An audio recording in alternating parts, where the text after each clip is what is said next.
क्या आप भी ट्रेन में सफर करते हो? तो सफर के दौरान आपके पास में क्या क्या अधिकार होते हैं ये भी आपको पता होने चाहिए। अगर आपको आपके अधिकार पता है तब आप फ्री में भी सफर कर सकते हो, बिना टिकट भी आप सफर कर सकते हो, और कोई भी टीटी आपको ट्रेन से नहीं उतार सकता। यहाँ तक कि आप उधार में भी सफर कर सकते हो। तो कैसे कर सकते हो, सारी बातें बताता हूँ, सारे अधिकार आपके बताता हूँ वन बाय वन। देखिए, पहली चीज तो अगर आप ट्रेन में सफर कर रहे हो और आपके साथ में कोई सामान भी है, कोई प्रॉपर्टी भी है, लाइक जैसे कोई मोबाइल हो गया, लैपटॉप हो गया, पैसे हो गए, फिर कोई बैग हो गया, और वो चोरी हो जाते हैं या फिर उनको कोई और नुकसान पहुंच जाता है, ऐसे में वो नुकसान आपका नहीं हुआ, वो नुकसान रेलवे वालों को हुआ है। जितना भी आपका नुकसान हो उसका सारा मुआवजा, सारा हर्जाना आप रेलवे वालों से ले सकते हो। जितने भी पैसे का आपका नुकसान हुआ वो सारा पैसा आप रेलवे वालों से वसूल कर सकते हो। ये आपके पास में अधिकार होता है, और ये अधिकार आपको मिलता है रेलवे एक्ट की एक धारा होती है 124A। इसके तहत में सफर के दौरान अगर आपका कोई भी नुकसान होता है तो सारे नुकसान की भरपाई आप 124A के तहत में कर सकते हो। ये आपके पास में अधिकार होता है। रेलवे एक्ट की धारा 124 आपको ये अधिकार देती है। पर आप ये कैसे वसूल करोगे? तो जहां से भी आपको पता चलता है कि आपका कोई सामान चोरी हो चुका है या उसको नुकसान पहुंच चुका है, उससे अगला स्टेशन जो भी आएगा, और अगर वहां पे रेलवे पुलिस स्टेशन है तो वहां पे आप बताओगे, और अगर रेलवे पुलिस स्टेशन नहीं है तब उस स्टेशन का जो भी स्टेशन मास्टर होगा उसको आपको 125 की एप्लीकेशन लिखनी पड़ेगी। जी, 125 मतलब रेलवे एक्ट की एक धारा होती है 125, इसके तहत में आपको लिखना पड़ेगा कि आपका जो सामान था वो कितने रुपए का था, आपने कहां से यात्रा करने स्टार्ट की थी, और कहां पे आपको पता चला कि आपका सामान चोरी हो चुका। सारी बातें लिखनी पड़ेगी और स्टेशन मास्टर को एप्लीकेशन देनी पड़ेगी। इसकी जांच करने के बाद अगर उसको लगा कि हाँ बात में दम है, बात में सच्चाई है, तब जितने का भी आपका नुकसान हुआ है वो रेलवे भुगतान उसका करेगा, आपको सारा पैसा आपका मिल जाएगा।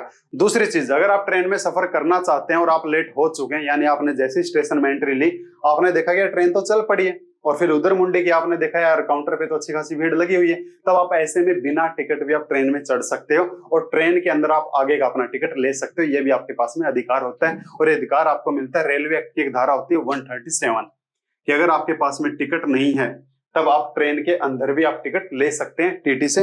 लेकिन उसके लिए दो चीजें आपके पास में होनी चाहिए। पहली चीज तो आपके पास में होनी चाहिए प्लेटफॉर्म टिकट। अगर आपके पास में प्लेटफॉर्म टिकट है तभी आपको टीटी ट्रेन के अंदर आपको टिकट देगा।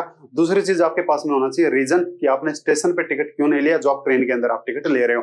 अगर ये दो चीजें आपके पास में, तब आप चलते ट्रेन में भी आप अपना टिकट ले सकते हो। ये आपके पास में अधिकार होता है। लेकिन अगर आपके पास में अपना टिकट है, लेकिन वो टिकट है जनरल डब्बे का, लेकिन आपने देखा भैया जनरल डब्बे में तो पांव रखने की भी जगह नहीं है, तब आप ऐसे में दूसरे डब्बे में भी आप सफर कर सकते हो। ये भी आपके पास में अधिकार होता है, और ये अधिकार आपको मिलता है इसी एक्ट की धारा होती है, रेलवे एक्ट की धारा होती है 138। इसके तहत में अगर आपके पास में टिकट है जनरल डब्बे का पर उसमें पांव रखने की जगह नहीं है, इसलिए आप दूसरे डब्बे में, यानी कोई भी अगर स्लीपर क्लास का अगर कोई डब्बा है, आप उसके अंदर भी चढ़ के आप सफर कर सकते हो। ये भी आपके पास में अधिकार है। लेकिन दो चीजें आप नहीं कर सकते। पहली चीज तो आप किसी की सीट पे नहीं बैठ सकते हो, और दूसरी चीज, अगर आपको टीटी कहता है कि या तो इस डब्बे में रहने के लिए उचित किराया और दीजिए, यानी कि जितना एक्स्ट्रा किराया लगेगा वो दीजिए, या फिर इस डब्बे से उतरिए, तब ऐसे में या तो आपको एक्स्ट्रा किराया देना पड़ेगा और आप ना किसी की सीट पे बैठ सकते हो। लेकिन अगर वो आपको डब्बे से उतार रहा है तब आप ऐसे में आपका अधिकार है, आप कह सकते हो ठीक है डब्बे से तो मैं उतर जाऊंगा, लेकिन मेरे को उस डब्बे में पांव रखने की जगह दिलवाई जाए। तो ये भी आपके पास में अधिकार है कि वो आपको डब्बे से तो उतार सकता है पर ट्रेन से आपको नहीं उतार सकता है। बस दो चीजों का ध्यान में रखना, एक तो आप किसी की सीट में नहीं बैठ सकते, या फिर अगर वो आपको एक्स्ट्रा किराए के लिए बोल रहा है तो एक्स्ट्रा किराया आपको देना पड़ेगा। लेकिन अगर आप उसको एक्स्ट्रा किराया नहीं देते हो तो आपको डब्बे से तो उतार सकता है लेकिन ट्रेन से नहीं उतार सकता। ये भी आपके पास में राइट होता है, और ये अधिकार आपको मिलता है 139, यानी कि रेलवे एक्ट की एक धारा होती है 139।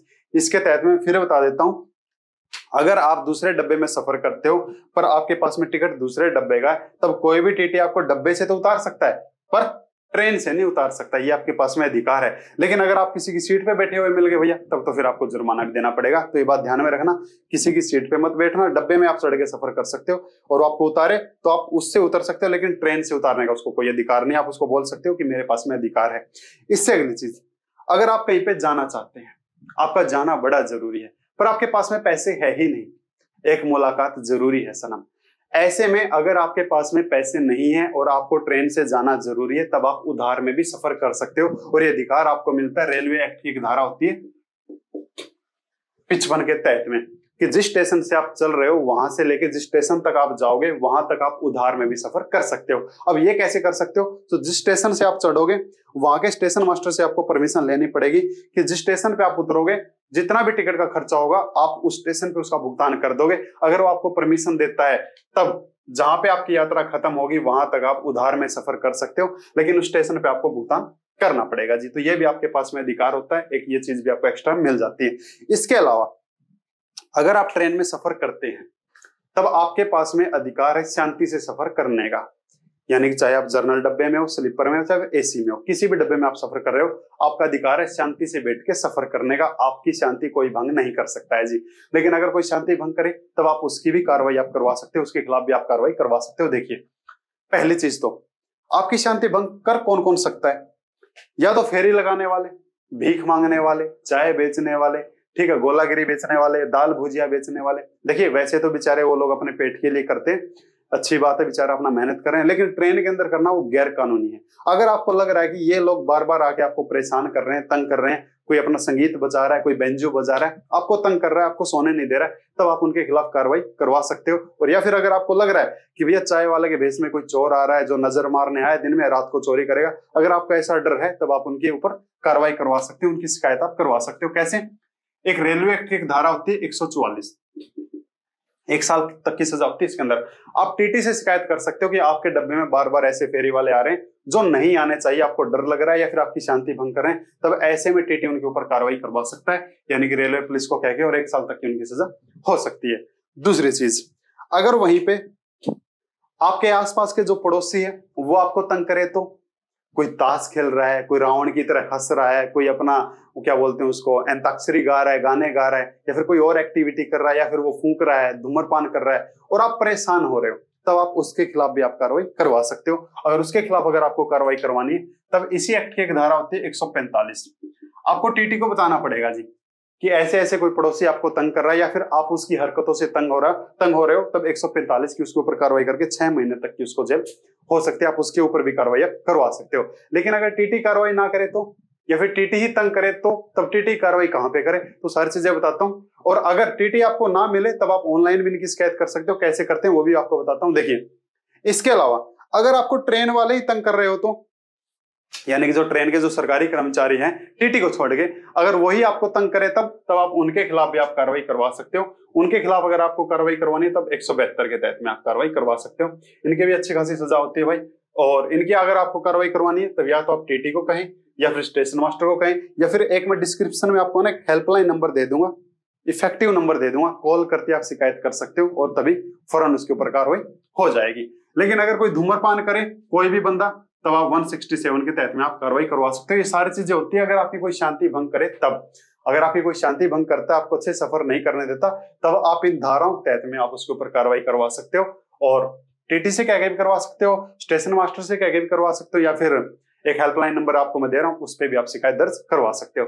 लेकिन अगर आप वहीं पे कोई लड़की है, कोई महिला अगर आप हैं, तो आपने देखा होगा कि ट्रेन के अंदर आप लोगों के लिए कुछ सीटें आरक्षित होती हैं कि ये सीट महिलाओं के लिए आरक्षित है, और अगर आपकी सीट आपको कोई ना दे तो तब आप उसके खिलाफ भी कार्रवाई करवा सकते हो। उसके खिलाफ जो कार्रवाई होती है 162 के तहत में। ये रेलवे एक्ट की धाराएं होती है भाई, ये भी रेलवे एक्ट की धाराएं हैं। इसके तहत में आप उसके ऊपर जो भी ऐसा पर्सन है जो आपकी सीट आपको नहीं दे रहा है, भैया अगर वो सीट महिलाओं के लिए आरक्षित है तो महिलाओं को मिलनी चाहिए, तब आप उसके खिलाफ भी कार्रवाई करवा सकते हो। जो हेल्पलाइन नंबर मैंने डिस्क्रिप्शन में दिया है उसके ऊपर भी आप फोन करके उसी टाइम कार्रवाई करवा सकते हो, या फिर टीटी को भी आप बता सकते हो। या फिर अगर आपको कोई धूम्रपान करके परेशान कर रहा है, या फिर कोई गाने गा रहा है, कोई फेरी लगाने वाला है, कोई भी किसी भी तरीके से आपकी शांति भंग कर रहा है, तब आप उसके खिलाफ में कार्रवाई करवा सकते हो।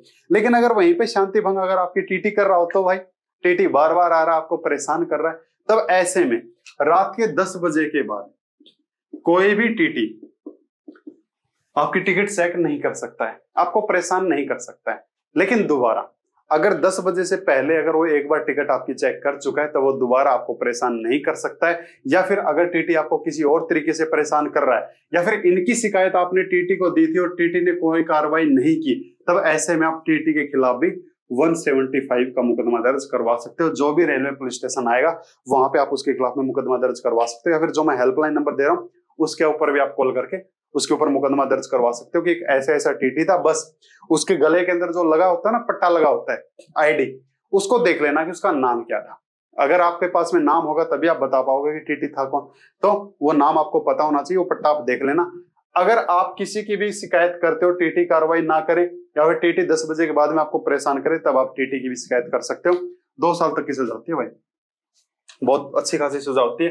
बस वो पट्टा देख लेना भाई, उसकी आईडी जरूर चेक कर लेना कि उस आईडी के ऊपर उसका नाम क्या था, तभी तो शिकायत दर्ज करवाओगे। तो ऐसे आप इनकी शिकायत दर्ज करवा सकते हो। अगर आप ट्रेन में सफर कर रहे हो तो कोई आपकी शांति भंग नहीं कर सकता है, और अगर आप ट्रेन में सफर कर रहे हो, अगर आपका कोई नुकसान हो जाता है तब आप उसकी भरपाई ले सकते हो। बिना टिकट अगर आप यात्रा कर रहे हो तब आप ऐसे में भी यात्रा कर सकते हो, और आप उधार में भी सफर कर सकते हो। और अगर आपके पास में टिकट है पर दूसरे डब्बे में चढ़े हुए, तब आप ट्रेन में सफर करने का आपके पास में अधिकार है, भले आपको डब्बे से वो उतार सकता है। इससे अगली बात, अगर आपने कहीं का कोई टिकट बुक करवा रखा है और ट्रेन 3 घंटे से ज्यादा लेट है, तब ऐसे में आप अपना सारा पैसा वापस आप ले सकते हो, ये भी आपके पास में अधिकार है। इसके अलावा अगर आप ट्रेन में सफर कर रहे हो और सफर के दौरान अगर ट्रेन बीच में रुक जाती है, खराब हो जाती है, या फिर कोई बाढ़ आ गई, बाढ़ के कारण, या फिर बिजली के खंभे गिर गए, या फिर पटरी खराब हो गई, या फिर किसी और कारण से लोगों ने ट्रेन का रास्ता रोक दिया, किसी भी कारण से आपका जो सफर था वो रुक जाता, आप अपनी मंजिल तक नहीं पहुंच पाते हो, ऐसे में या तो ट्रेन वालों को दूसरी ट्रेन लेके आनी पड़ेगी आपका सफर पूरा करवाने के लिए, और अगर वो आपका सफर पूरा नहीं करवाते हैं तब जितने की भी आपने टिकट ली थी वो सारा पैसा आप रेलवे वालों से ले सकते हो कि भैया या तो मेरे को मंजिल तक पहुंचाओ, अदरवाइज मेरा पैसा वापस दो। तो आप अपना सारा पैसा वापस ले सकते हो, ये भी आपके पास में अधिकार होता है। इसके अलावा अगर आप ट्रेन में आपने कोई टिकट की बुकिंग करवा रखी है और आपको लगा कि भैया मैं नहीं जा सकता, तब ऐसे में जो बुकिंग हुई जो टिकट है ना, वो आप अपने ब्लड रिलेशन में किसी के भी आप ट्रांसफर करवा सकते हो, यानी कि जो आपका सगा है उसके आप ट्रांसफर करवा सकते हो, उस टिकट पे वो भी सफर कर सकता है, ये भी आपके पास में अधिकार होता है। तो ये थे कुछ आपके अधिकार के बारे में जानकारी जो आपके ट्रेन में सफर करने में आपके काम आएंगे। तो अगर आप ट्रेन में सफर कर रहे हैं तो आप शांति से सफर कर सकते हैं, ये भी आपके पास में अधिकार होते हैं, ये भी आपके पास में अधिकार होते हैं। इसके अलावा अगर आपको कोई और जानकारी चाहिए, किसी और टॉपिक पे वीडियो चाहिए, तो आप कमेंट करके मेरे को बता सकते हैं। और ये वीडियो आपको कैसा लगा, ये जानकारी आपको कैसी लगी, ये भी आप मेरे को कमेंट करके बता सकते हैं। और अगर ये वीडियो आपको अच्छा लगा तो इसको लाइक कर दीजिए, सब्सक्राइब कर लीजिए, और अगर अच्छा नहीं लगा तो इसको डिसलाइक कर लीजिए। तो थैंक यू डियर। तो अपनी राय जरूर दें, कमेंट जरूर करें। Thank you.